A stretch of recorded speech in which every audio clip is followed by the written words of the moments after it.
2, 1, live. I'm here with Sarah Dunsworth Nickerson and her husband Ben Nickerson. You probably know Sarah from the Trailer Park Boys. Sarah, thank you for doing this as well as Ben. No problem. Really appreciate it. This is obviously a different style podcast than they're going to be used to seeing. We're in the car moving. The next one, right? Oh, next light? Yeah. Okay. Sorry. You're good. So we're in the car, which is obviously different. Sarah, can you tell them where we're going? We're going to go to Chester and stop by and see my sister Molly. And then? Oh, and then we're going to go to Swearnet. You're probably more excited about Swearnet. I'm more excited about Molly. No, I'm excited to go see your sister. I don't want to put too much information out there for people. No, that's okay. That's know where fine. your sister lives. Weirdos messaging her. And I can say again. We're on our way to see Swearnet, so we're going to drive over to Dartmouth. And I know Aaron's going to be there. Don't know who else will be there, but he said we can come in and I can show you around. So it should be pretty interesting, I think. For people that know or follow the show or whatever, I always wonder what it is. I don't know if he just doesn't go by it or it really is his name. What is Chipper's real name? Chipper. Oh, that is his real name. Like his last name or his first name? It's Chipper. It's just Chipper. It's just Chipper. Right on. I guess can we start with where you grew up? Sure. I grew up in Purcell's Cove, which is in Halifax, but on the outskirts, right next to Spryfield, on the other side of the Arm, so directly across from Point Pleasant Park to people who know Halifax. And it was a perfect place to grow up. It was medium rural, so we had bus routes, but we had tons of forests to hang out in, and it was awesome. Although that you're obviously an actress, and everyone knows that now. When you grew up, like your character in Trailer Park's funny, but when you grew up, were you more of like a good student or like a class clown? No, and no. I always thought I was going to be a big star. I'm not going to pretend that I didn't. Because I was acting since I was a kid, and since my parents were actors. And you get jobs sort of through nepotism when you're a kid. So I'd done some theater work and a couple little things with my dad. So, when you're a kid, that's like, oh yeah, I'm going to be an actor when I grow up. That's the expectation. I don't think I was too much of a show-off. I certainly wasn't good in school. I probably had undiagnosed ADHD. But, I don't know. I was a little weirdo, I think. Do you remember what your first acting thing was? Was it like a play in school, or do you I do. It was the very first one was I read The Night Before Christmas on television, on CBC television. And my dad said I did a great job. And then I was Mary in my school play, and I really stole that show. I did a play at Neptune when I was about 8 or 9, and that was like a professional job. So, that was a professional job with other actors that had flown in to be in it. So that was like actually audition to get the job, really do the work. It was fun. It was a murder mystery. Just for the record, so everyone knows, this is do you know the show? Or they did like a little segment. What the fuck did they call it? With that, he's British, but they did like the Carpool karaoke. You know what I'm talking about? In the States, they did that. Yeah. Just so everyone knows, the reason I'm not looking at Sarah all the time is because I'm actually driving, as opposed to they're being dragged by a fucking trailer on a car. But you mentioned your dad being an actor and stuff. I'd imagine most people know that your dad is John Dunsworth, or in the show Jim Lahey. What was it like to have him as a father? Oh my God! Why don't you ask a bigger, harder to answer question right off the bat?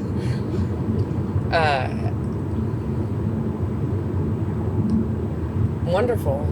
It was wonderful.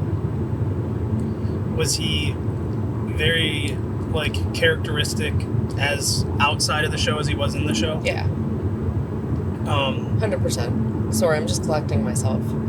Dad was notorious from the time that I can remember.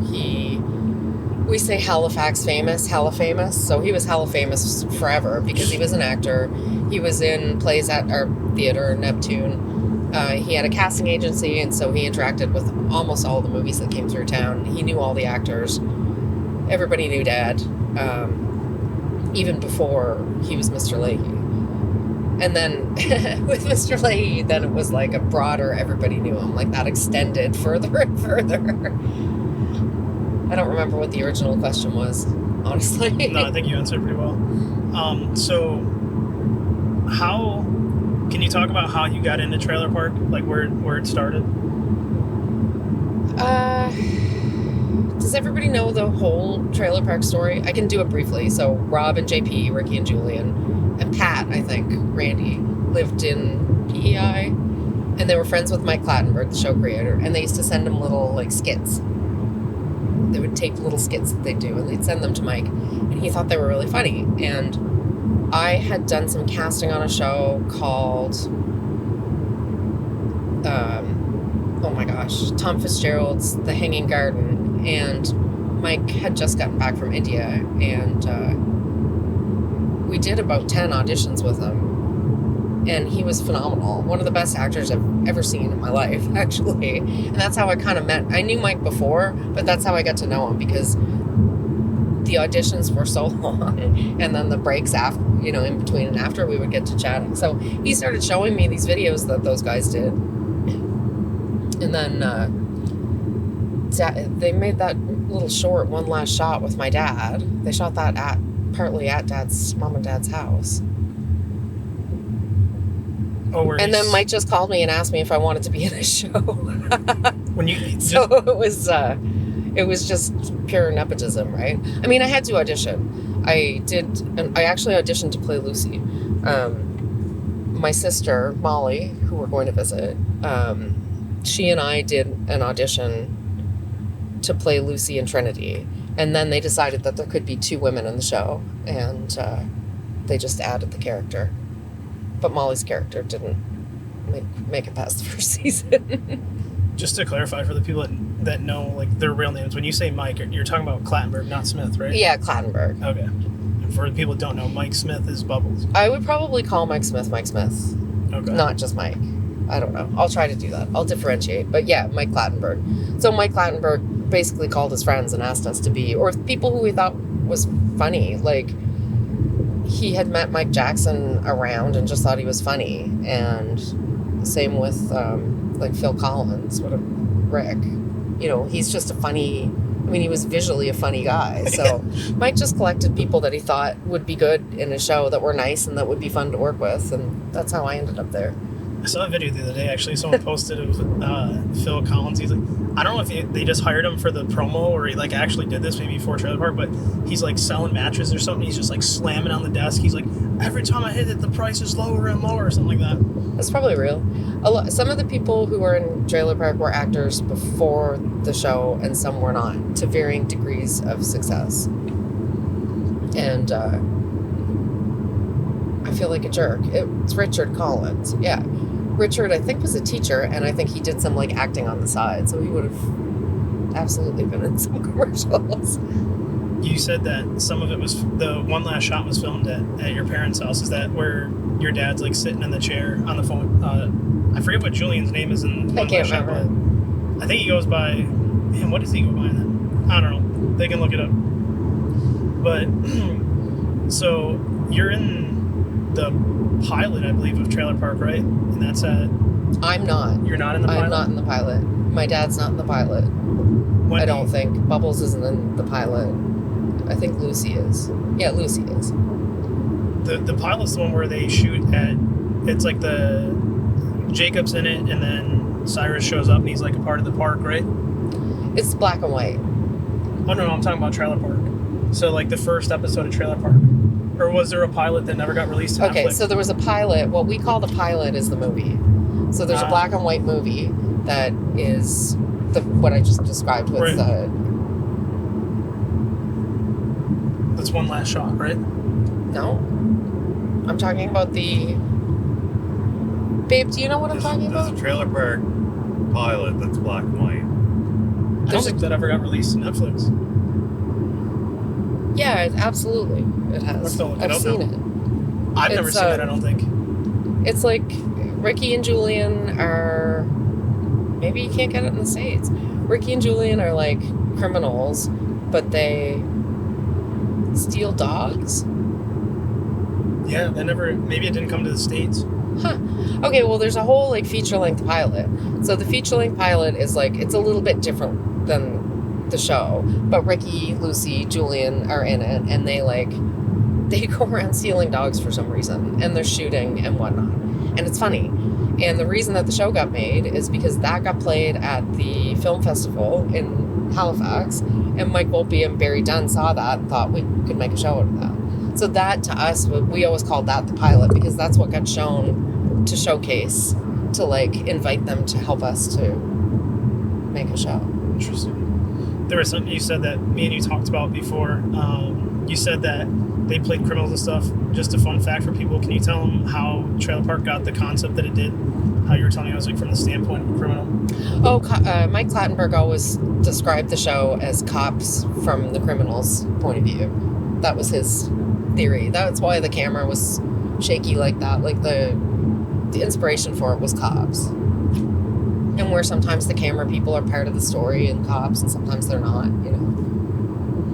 I want to jump into, like, your current life now, but just a few more Trailer Park things. Sure. So we'll talk about this a little further, but for people that don't know, you do wardrobe for the new show with Rob. I do costumes, yeah. Costume. And then you did do some on Trailer Park, correct? Yeah, I was the costume designer from season 12. Season, I can't remember, season 8 till 12. You might know the answer to this then. Do you know where the concept of Randy or Pat not having the shirt came from? Yeah, because it's hilarious. That's just simply, it's just funny. A lot of the things on Trailer Park were because Mike Clattenburg thought it would be funny. So, yeah, he thought the idea of a guy never wearing a shirt and running around in those pants was just funny. And it totally is. Did Pat come up with the idea, or did Mike Clattenburg come up with the idea of him, like, whenever he was going to fight Rick, he was always like, the pants are coming off, Rick? I think that probably came from Clattenburg, but... And then another joke they always made on the show, and even when I've met Pat in real life, they made the joke that he's always, like, greasy and sweaty, and in one of the scenes he, like, hits you with his gut. Is that really the case? Does he really sweat a lot? It's just the joke they make. They grease him up. Do they really? Yeah, they have a spray glycerin that's like Pat sweat. They grease him right up before we go. No, Pat doesn't really look anything like Randy. Like, Pat's very well kept, tidy, handsome man, and you'd be surprised. He's got these gut muscles because he pushes it out so far. So it's like when he's normal, it's like hard as a rock. He actually looks really good for people. I mean, if people don't follow him, he looks like he has been working out and stuff and gotten in shape. He's doing like a lot of fishing and stuff now, I guess. But another Trailer Park thing. Is there any? So there was a lot of, like, sayings and stuff that caught on. I don't know as much here as it did in the States, but is there any sayings that you thought were, like, your favorite or that were really funny to you, like the catchphrases? No, probably not. I like gnomes. I like the that's too many gnome sayings. Were you taking a gnome census? I thought that was brilliant. So funny. You know, the J-Rock and Tyrone scene. They're doing the like Russian. You counting my gnome sayings? You taking the gnome census? I liked that. My favorite scene is I think I might have told you this, but I don't remember what the episode ended up being called. Was it when J-Rock got his groove back, or was it the microphone assassin? I think it might be the microphone assassin. It was the one where J-Rock goes to perform and he's going to do a show in the park, and then that DVS guy shows up and is like, "You're not black," and then he goes off and he starts dressing like a nerd, and then I think he gets caught masturbating and makes a song about it, and for some reason everything's okay. Did I sum that up pretty well, babe? Yeah, that episode's hilarious. So there's a scene in that, and I don't think the one that I liked the best made it on, because it was a bit intense, but there was a scene where DVS comes up to J-Rock, and he's like, "You calling me my brother? I'm your brother?" And the way that Jonathan is, like, flinching, it was, like, such a window into who J-Rock really was. It was like a really real moment of J-Rock, and you could see what a good actor Jonathan was in that. And DVS was a great actor too. And that moment, and then with the whole park behind, and their hearts are swelling because they love J-Rock and they don't know this guy, and everybody kind of standing up for him. That was like my favorite scene in the whole everything. I loved it. I thought it really encompassed what Trailer Park Boys was about. Just put the guns away, man. Everything's cool, all right? DVS Pimp, I'm J-Rock, you know what I'm saying? I'm so down with your shit, you know what I'm saying? Keeping it real, I'm saying? Dog, you been jacking my tunes, man. Seriously, I ain't trying to have that. I ain't been jacking your tunes, my brother. I've been promoting the shit, you know what I'm saying? You calling me your brother? Seems like me, one of us ain't black. Are you black? Yeah, I'm black. This motherfucker's crazy. No, J-Rock's not crazy. He just genuinely believes he's black, you know? We don't give him a hard time about it. He's always been like that. I don't think most of us even notice anymore. It's just weird when new folks come along and they take a look at him, but as soon as they talk to him and figure out what his stick is, Yeah, he's black. it's not an act. He really believes it. Go up in your house, look in the mirror, and see what it really is. Because to me and my boys, he's a punk. J to the ROC is a punk. Well, that's a little harsh. He's not a punk. He might be a bit of a fucking goof, but he's not a punk. Punk. I'm out. I told him the concert's over. Oh my God, honey, what's wrong? Why are you dressed like that? Why would I be dressed any differently, Mom? It's who I am.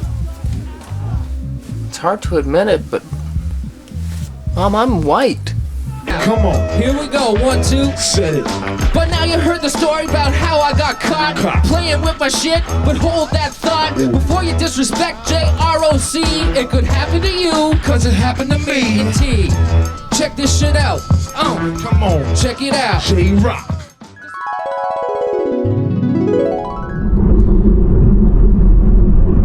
Wow, it has been built up a lot. Okay, stop. It's like right There. Oh, here it is. straight. Oh, this is it. Yeah. Yeah, I think Oh we yeah, come it up. is this park. It is this park. I love this park. This is awesome. It's little. Oh, this is it right here. This is where your dad's trailer was. It's really little. And it fucking, they played hockey right here.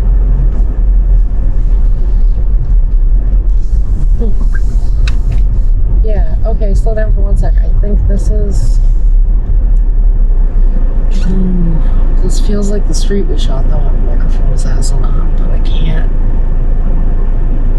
I want to say it's that yellow one on the corner.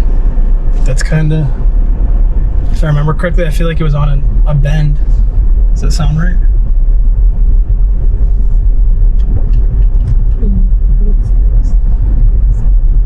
What was that? I'm not sure. A lot of the trailers look the same.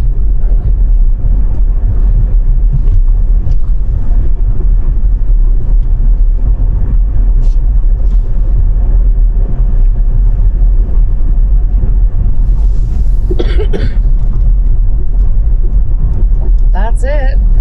It's the park. There's the lake that Conky and the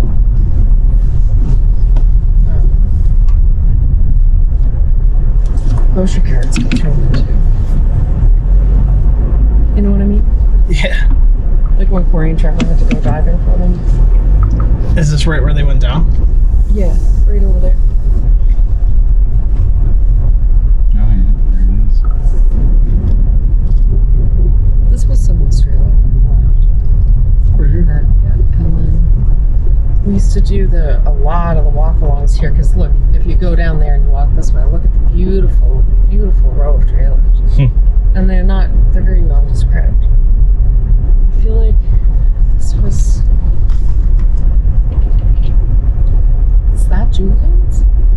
Julian's was like right around here. I don't think it's there anymore. But it would have been right in there. See, everyone was, that's where that dog was. There was a guy that had a fucking full shrine to Princess Sarah and a full shrine to Princess Di.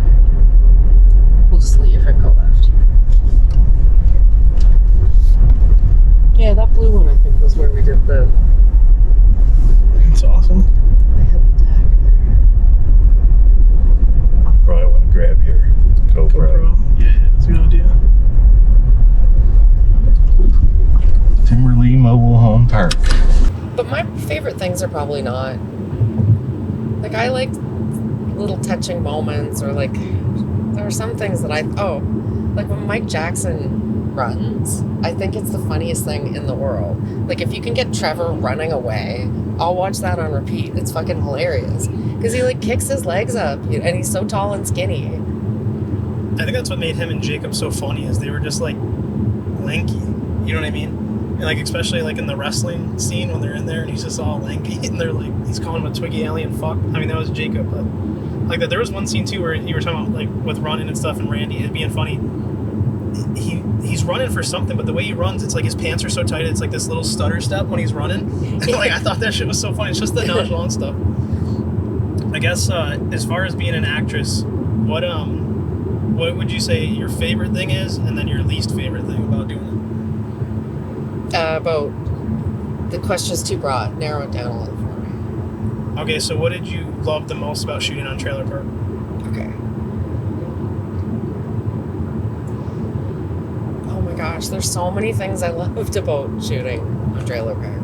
I mean, I got the opportunity to make a television show with mostly friends, and mostly good friends too, and my dad, and we did that we're still doing it. I'm still working with these guys, and it's been ups and downs as everything is, but I don't know, I guess it's cool to me that we started just as, like, the crew was maybe 8 people in the first season. It was just a tiny, tiny little group of people, and it got so big. Mostly everybody still likes each other. Just the work itself has been fun. Hanging out with people in the various trailer parks and, like, meeting the people that live there. Like, there's some kids in Bible Hill, Anna and Damon and Malachi, I'm just going to say who they are, where we shot there for a couple of years, and we were so invested in them, you know, and you get to know them, and you get to see the real little bottle kids running around the trailer park, and the real little Rickies, and I don't know, I guess the whole experience has been great in that way, you know, and it's been fun to be part of the, like, zeitgeist, and it's fun to kind of, to be part of something that got so big, really. So the flip side of that, what did you dislike about it? I'm going to be really straight. What I don't like about it is the financial, I want to say, repercussions. Like, the money you make isn't really worth the hassle of it sometimes. And I don't mean the work, because, like, frankly, I don't, at this point, whatever. I love working with those guys. I have so much fun on the set. It's never been about the money, trust me. It's more like, and I've toned it down a lot, but just like the hassle you would get, especially as a woman, like on the internet, like that is a drag, where people are like not only saying things to bug me, but to get on my husband's nerves, or to my kids, or making comments. And like, I had to stop posting on the internet, because every time I did, somebody would get upset with me because some stupid person would say something stupid, you know? So that's been my least favorite part. And frankly, I don't know if you've noticed this, but I find trailer park fans, there are many different kinds, but there is a large group of the fans that don't actually seem to like us as people. They like the show, but they don't like us. They don't want us to be lefty liberals. They don't want us to be so, you know, LGBTQ plus people, allies. You know, they're more into the guns and the kind of lowest common denominator humor, which is fine. But that is my least favorite part of it, is like the kind of, just like the hassling of it, like the meanness that people get. I don't understand why people get so, like, I guess this might be offensive now, but people get like butthurt about stuff. We're not going to get into like personal stuff of hanging out or whatever, because people need to know, but I can say that, like, being here and being friends with Ben over the years and getting to know you, like, you guys are the nicest people, so I don't know why they would care what your political beliefs are. And me being from the States, and I feel like a lot of trailer park fans are from the States, like, it's supposed to be the home of the free or whatever, so, like, you're entitled to your opinion. That's the great thing about it. We're allowed to have our opinions, you know what I mean? So for them to not like you as Sarah the person and Sarah as opposed to Sarah the character. And it's not just me. I mean, I got that from Corey. Corey's the one that... Oh, I keep bumping this mic. That's okay. It's going to go boom on everything, though. Can we move it a little teeny bit, or should I move myself? Sorry. You're good. I am who I am. I got that from Corey, talking about it with Corey. Where he said it blows his mind. When they quit the show, when Corey and Trevor quit the show, they didn't expect to be... people turn heel on them and just, like, release vitriol for years. Like, how dare you leave? I think a lot, like, we talked about this, like, off camera, but a lot of people, I think from a perspective of a fan or someone who's not considered a celebrity, they forget that you guys are just humans. Like, they look at you, like, on this pedestal, and I feel like it gets to a weird level. I know Ben said that was one of the ways he could tell I wasn't a weirdo, because I didn't, like, jump in his inbox and was like, can Sarah do this? You know what I mean? It wasn't like, I am a fan of you guys. I'd be lying if I said it wasn't, but you're still people, and I enjoy you guys as Sarah and Ben, aside from Sarah, the trailer park girl. You brought up Corey, and then you actually mentioned something else, and correct me if I'm wrong, but so you talked about Bible Hill. I went up there yesterday. That's where Corey grew up, was in the trailer park? Yeah, he grew up in that trailer park, Bible Hill. Right here, right there? Yep. I don't know if a lot of people know this. I guess this is also something I didn't advertise, but it's kind of funny. I don't know if I even told you guys this. When I was younger, a good portion of my life, I grew up in a trailer park. Oh, did you? So, obviously the show is quite exaggerated, or maybe it is like that in Canada. But we had to, like... No, it's a farce. It's definitely an exaggeration. It was, I mean, you did have some stuff like that. You'd drive by and you'd see some of the, like, odd characters in the trailer park and stuff like that. And it was definitely a weird experience. But I don't...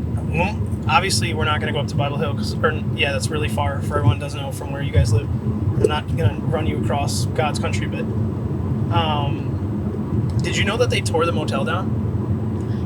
Well, yeah, because, like, you mean the motel that was in the show, or the motel everybody stayed in? So Lee the actually shitty said... one that was in the... Yeah, the shitty one's gone, but Lee said you guys stayed in something Title or something like that? Title Point, maybe? A lot of the crew stayed at the Title Point, yeah. That's what it was. Yeah, that's still there. But yeah, that where the actual motel was, like, I was anticipating to see it. It's literally just, like, they put these huge rocks, and it's like a scenic overlook. That's for the best.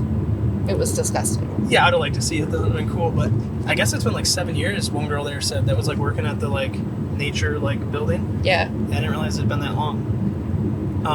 Yeah, that's how long it would be since we shot in Truro. Because the guys moved everything to Swearnet, and so they shoot at Swearnet now. Ben, I don't want you to feel left out back there, buddy. We gotta jump you in here. So you said you were a fan of the show before. Yeah. You met Sarah. Can you talk about where you grew up, your experience of the show, like being a fan, and then move your way into meeting Sarah?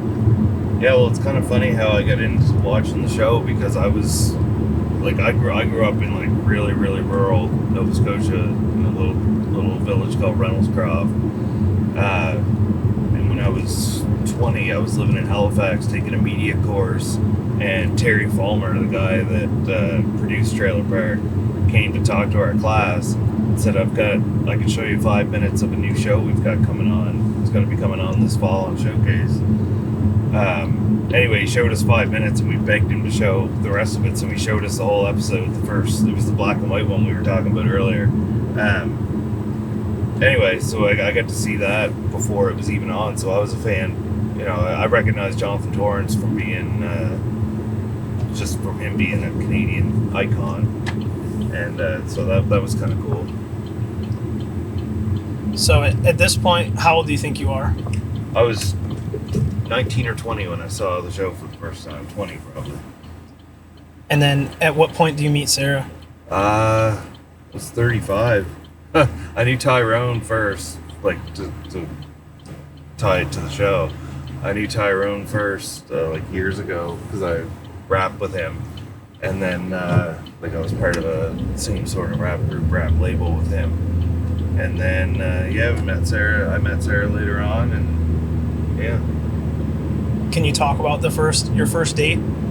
Yeah, well, we're actually about 2 minutes away from where we went on our first date. We met in Chester, yeah, that's cute. where we are right now, and went on a date at a bar in Chester and went for a meal, and then went over to the other side of the bar for some drinks after, and really hit it off. So, Is that where it was all set in stone to be Yeah. where it is today?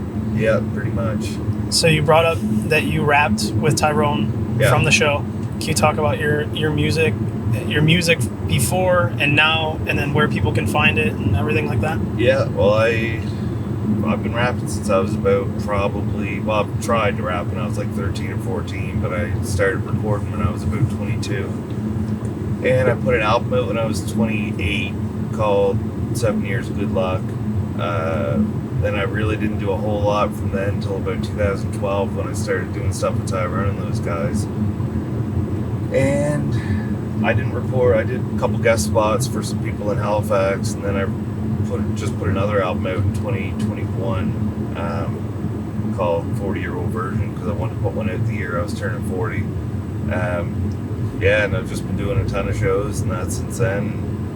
It's been great. Where can people listen to your music?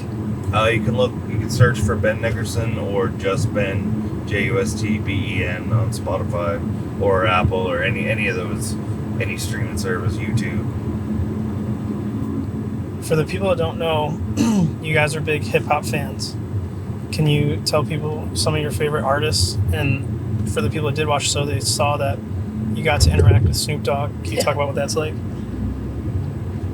I don't know. Do you want to start that, Ben? Are we turning right here? Yeah, Turn okay. right here. Why don't we just get to This is going to be a bit confusing for me to try and talk and direct. Okay. Where do you want me to go? Because I don't have directions. So over here. Yeah. We can pause because let's pause. We're going to Molly's and they don't fucking need to know where, and we'll pause and pick back up. Going straight there? Yeah, you're going to keep going straight. My other sister lives just down here. The other thing I was going to ask you actually about wardrobe, because I think at this point in the show you were doing it. Did you do the wardrobe for the Scorpion character? I don't know what that is. It's When Bubbles dresses up like... No. No, you didn't do that? No. That's Nicole Frost. Nicole did costumes from season 1 sporadically and took over at some point production designing. So she's a lot of the original inspiration for things is there's Nicole Frost, and Patty Parsons was the original costumer. Now that we described it, do you remember that character? Yeah, no, I remember that outfit. Do you know where she came up with that? Like, it was just so random. I can't speak for Nicole, I'm sorry. I don't know if it would have been... I mean, every costume's a collaboration, you know, so I don't know how that came to be. But no, I wasn't on the costume team for that year. So we're going to go around this sort of weird turn here, and then we'll just head to Chester. But isn't this pretty? That's awesome. See, I wish I should have brought another GoPro mount to... This is where face the rich out. motherfuckers live.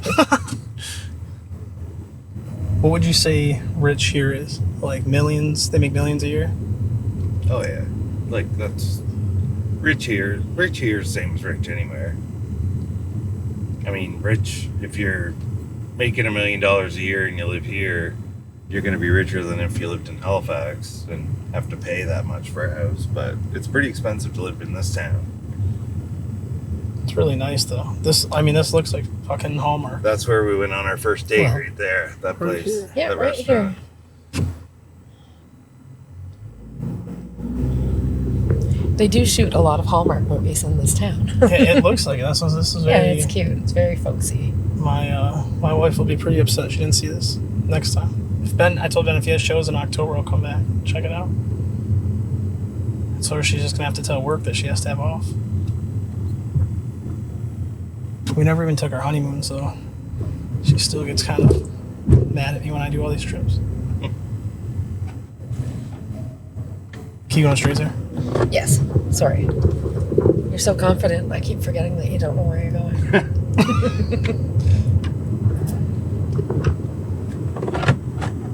The Sarah Dunsworth story.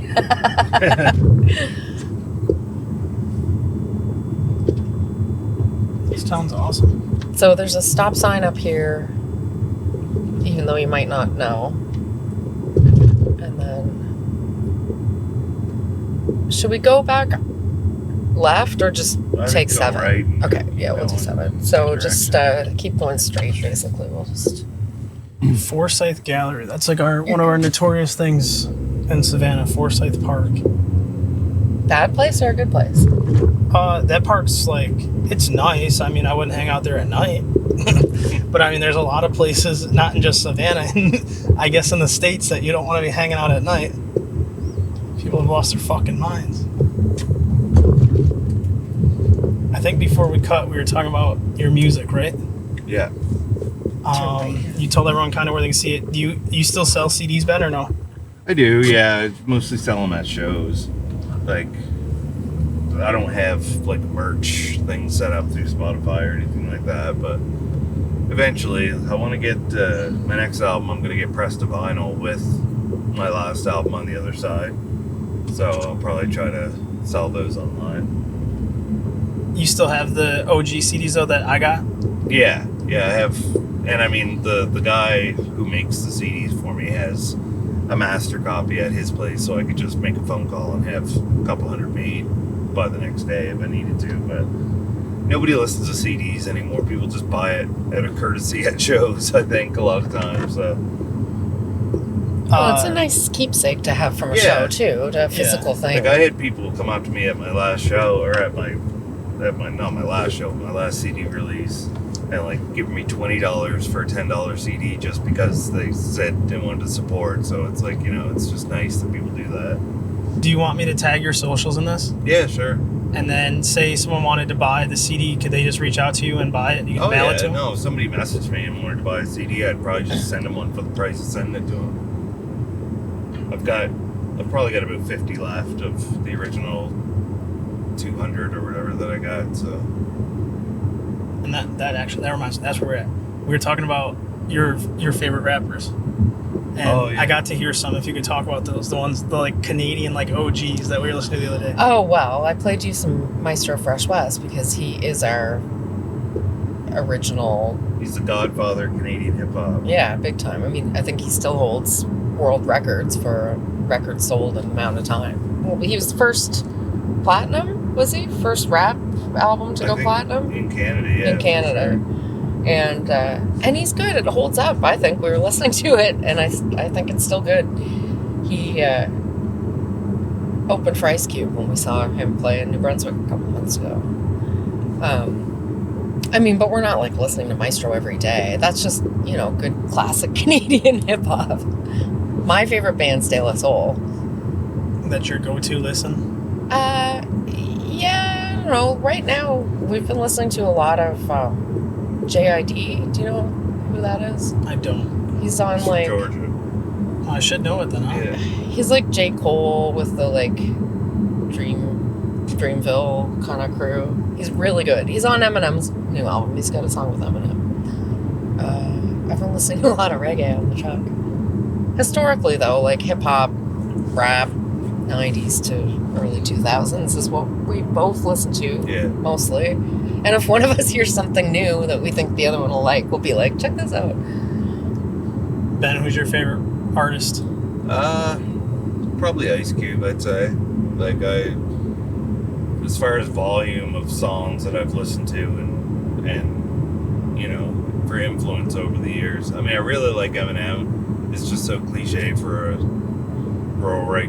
rural white dude to say that he likes Eminem, but I really do. I think he's one of the best lyricists that's ever been out, and hooking up with Dr. Dre certainly didn't help his cause at all. It's definitely added to his legitimacy. When you guys went to that show, was there anything he didn't play that you wanted to hear? You were disappointed, or did he cover Ice everything? Cube? Yeah. No, actually, like if he hadn't done Steady Mobbin', I wouldn't have even noticed, and then he did that, and it blew my mind. He did No Vaseline. Yeah, he did No Vaseline. Like, he did like everything.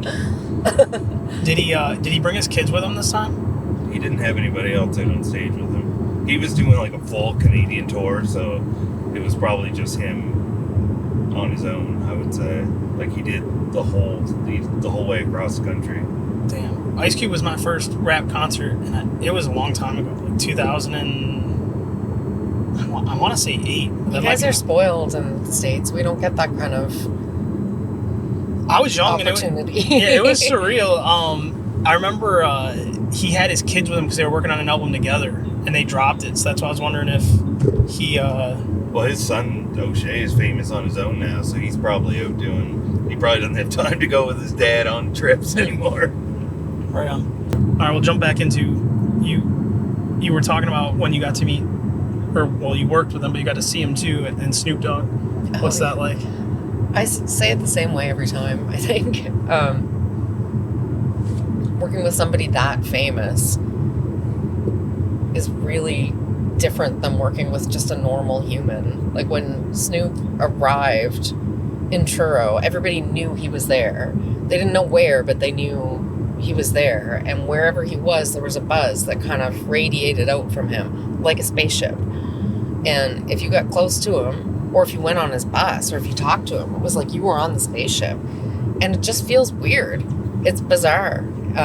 He's certainly not himself when you meet him in that way. He's playing a persona, the persona of Snoop Dogg. You do get to see, like I worked with him in a couple of scenes. I got to act with him in a few scenes. And when you wait around with people, sometimes you get to see their persona slip a little bit. So, you know, we get to see him say the occasional real thing, but mostly he's just there being paid to put that show on. Certainly, it was certainly interesting. I was starstruck. I think that's the first time I've been legitimately starstruck. For sure. I asked him for a selfie. I wasn't going to, and then I was like, fuck it, I'm never going to meet Snoop Dogg again, and I don't care what he thinks, so you're going to go over here. You got the selfie, I hope. Oh, fuck yeah. And then we also had, like, you know, because he was in a couple scenes with me and Lucy, our set photographer, took some pictures. But I like the selfie. It's just, like, stupid. It's not a good picture. I'm smiling like an idiot. You know, it's fun keepsake for me. But, like, the rest of that was ridiculous. Like, we were shooting... Take this exit here. We had Tom Arnold. What's that? Doug Stanhope. Yeah, you knew who I didn't know who he was. Doug Stanhope, who's, like, famous for being stoned, I guess. And Snoop. So, like, what's that all about? That's a random assortment of humans. And then the guy, I don't know how much I'll talk about this guy, but one of the, let's just say higher ups in the organization flew in on the day they were all there. And a big crowd of people, flew in with his helicopter, and a big crowd of people were around it. And when the people cleared, Emmanuel Lewis was standing there. So it was weird. Like, I don't know even why he was there. So there was a very random assortment of famous people, famous in very different ways for different reasons. And we were shooting 3 episodes at once. I was in every scene. I was costume designing. It was our first week of shooting, and I had strep throat. So it was kind of like fun and a nightmare at the same time. It was hard. And I don't know if those episodes are good. I don't even know if I've, like, watched them except to fast forward through them. It felt like it was a bit much. But it was, fuck. I mean, if you have the chance to work with Snoop Dogg and have him on your TV show, what are you going to say no? You know what I mean? I mean, it definitely gelled well with everyone smoking from TPB, and then it's like the king of smoking. Yeah. Shows up. Something you said that made me think of a lot. This lane is going to end, so just get behind this sunsy guy. A lot of people... Taxi driver. I feel like a lot of people are unsure of whether, like, you do or not. We talked a little bit. Could you tell everybody, like, with the show, did you watch it? And what did you think of it after watching it? And what's it like to watch yourself?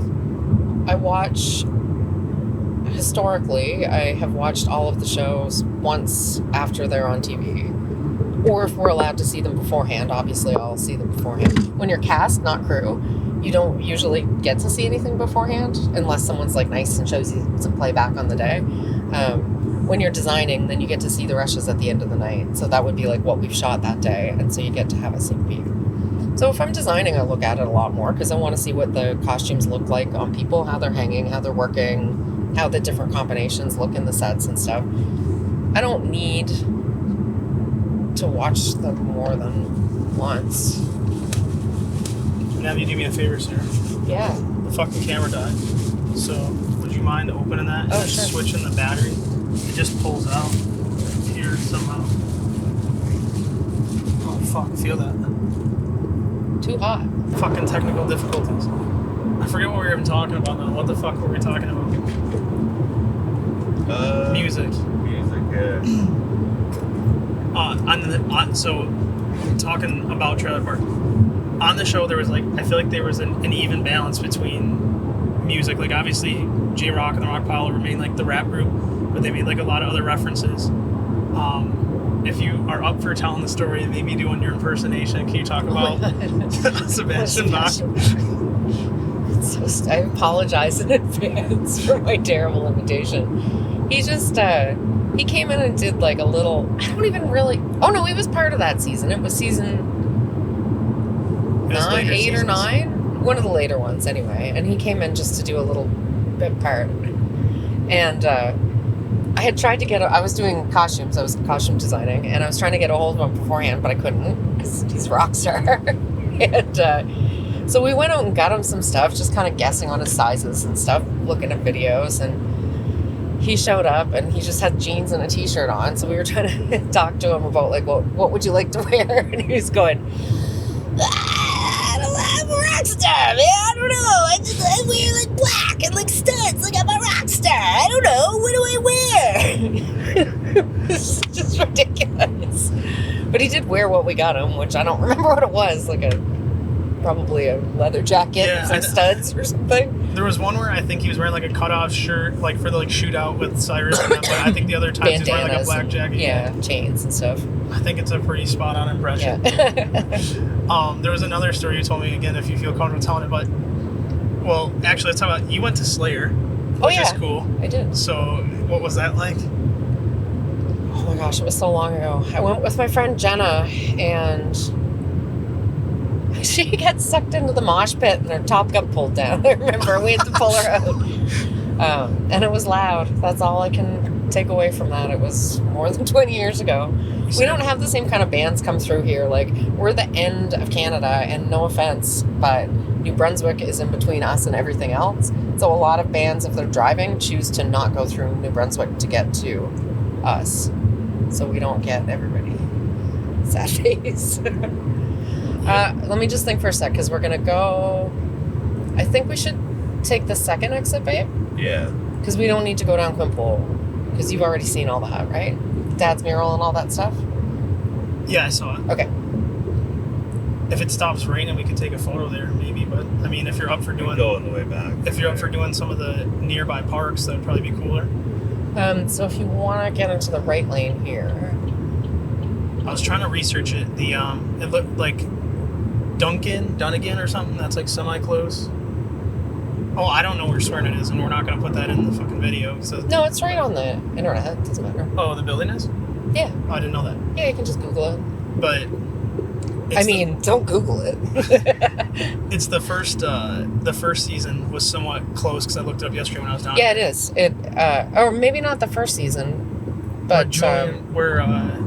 Where the episode is where everyone's throwing shit out the window. It was like, I think like 20 minutes from King of Donair. So you and I have different references for when things are. I want this exit here. Yeah, sorry, go here. Yeah. When you tell me the things that happened in the episodes, I'm not going to know what they are. Give me a reference of like who. Like, who is was in Candy it? there? No. This is, you know what I mean though? Like the very first. Okay, the first U.S. video. So it's like Ricky and Julian get out. They're going to the park. Okay, so episode 1. Yeah, and then that's in Sackville, I think. The other part looked relatively close, where it's like they were playing street hockey. It's just stone, but it's like literally like fucking 10 trailers. I think that's right around the corner. It's all close. Yeah. But so. Talking about music, a lot of people, this is a legendary person you got to work with, Lifeson, Alex Lifeson. What was that like? He's a nice guy. He's just like someone's dad. He brought his kid and his kid's friend, I say kid, his grown human man of a son, and he just hangs out with the guys, and I don't know, super normal. You'd never know the guy was a rock star, ever. You'd never know. You're going to keep going straight here. I think. Oh, should we have? Yeah. No, that's good. Actually, just funny, seen off in the distance. Those, if I'm not mistaken, that's in one of the Yeah, definitely. shows. That's an iconic. That's a candy canes. For the people that can't see it, we'll have to film if we go over there, but it's the smokestacks. 3 red and white spikes. That's like the stripes. most iconic thing about Halifax. Like as a kid, growing up 2 hours from here, when you go to the big city on a shopping trip, you'd see the smokestacks and know you're in Halifax. That's how a lot of people are finding. There was this kid in like, it's a little weird, but no offense if he sees it, but there's like a kid that went on Google Earth and like pinpointed, like he's using like Google Earth and trying to find every location and like exact trailers and stuff, and he has a video and he found like every spot. I want to see that. I want to see if it's all right. It looks pretty damn good. He even got to the point where you guys did the set for whatever park you're in, like they didn't want you to film right in the park, so you like built a little behind it. Yeah. And that's where Ricky puts up the like keep out gate. Yeah. Fucking season 5, I think. Another person that I think people would be shocked to hear that you met, or well, at least saw, was Lemmy Kilmeister. Oh, but I just looked at him when I was walking by. That's pretty legendary, though. A lot of people would be pretty hyped. Can you tell that story, or is that something you don't want to talk about? No, it's fine. I just don't. I mean, there's not really. Don't be mad, Lucy. When we went to do the red carpet premiere in LA, God bless them, Mike Volpe saw clear to pay for us all to fly to LA and put us all up.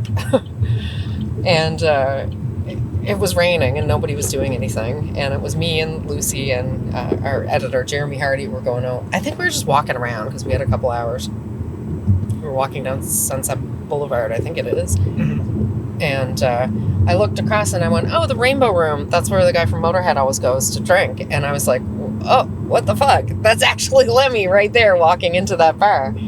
Because if you know who he is, he's iconic. He's short. He always wears black. He always wears the same hat. Like, he just looks like he looks on his album covers. And Lucy started going, oh my God, do we know him? Is he in Skid Row? Is that the guy from Guns N' Roses? I'm going to go say hi.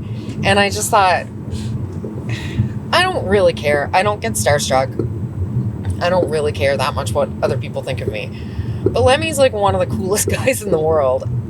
Self-professed. And I wasn't going to bring a squealing Lucy across the street. Like, my ego couldn't take that. We're going to turn left here.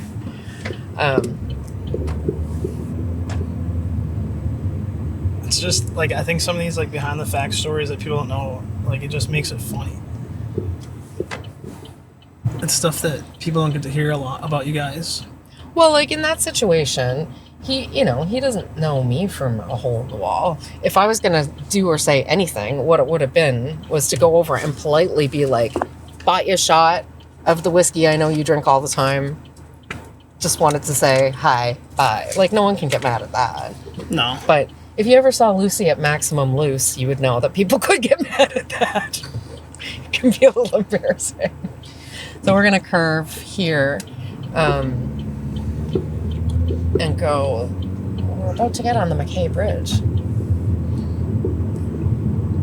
You said he didn't know you from the hole in the wall. What if he was the biggest trailer park fan ever and you had no idea? So you have to get in that lane.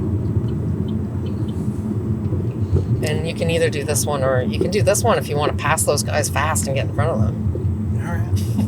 If you want to drive faster, we'll drive fast. Well, no. I'm just saying, like, if you go first and then you're going to pull ahead of her in her lane. Am I going to go toward Robbie Street or Dartmouth? Dartmouth. Okay. See where that 1995 guy's going? Mm-hmm. That's us.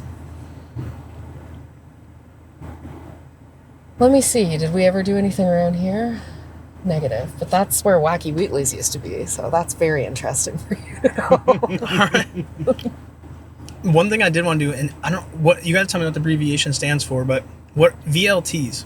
What does it stand for? Video Lotto Terminals. Okay. So video gambling. So like slot machines. But they used to, I don't know if they do in the States, but in the 90s here, they had them in every single convenience store. And then you can only have them in bars. And now you can only have them, you're going to want to get in that lane. Now you can only have them under certain circumstances. Yeah, keep them here. Go up here. Watch out for this van here. It's going to cut in front of you. It's like driving in Atlanta. Okay, yeah, so stay in this lane. We're like 2 minutes from Swearnet. Oh, well, we'll fucking just pause and... Yeah, let's just seconds. pause. Hey, everybody. I hope you enjoyed part 1 of the Trailer Park Boys series with Sarah.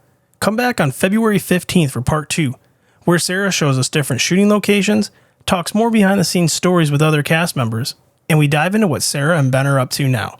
If you enjoyed this episode, make sure to like and subscribe. Also, follow me on social media, which is listed in the description below, where you will find the teasers of the upcoming guests. Until next time, thank you for checking out the Wherever I May Roam podcast, aka Wimmer Podcast.